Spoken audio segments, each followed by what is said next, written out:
Welcome to the Learning Pines YouTube. We hope this video helps. You start by preparing accounts. Make sure you have admin access in Notion and log in to your calendar service.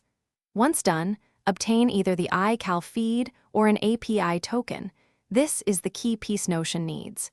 Choose whether you want a simple embedded calendar for read-only display or a two-way sync using an integration service.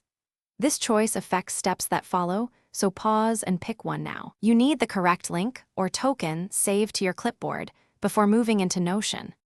Now inside Notion, create or open the page that will host the calendar. If you have an iCal link, type /embed and paste it to display the calendar immediately. This gives quick read-only context.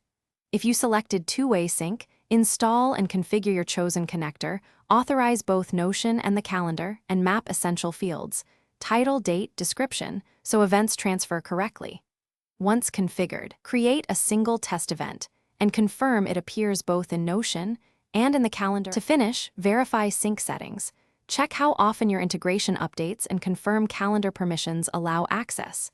Make sure users who need visibility have been shared correctly in Notion. If events don't appear, recheck API scopes, calendar visibility settings, and that you use the correct calendar ID or iCal URL. These are the most common failures.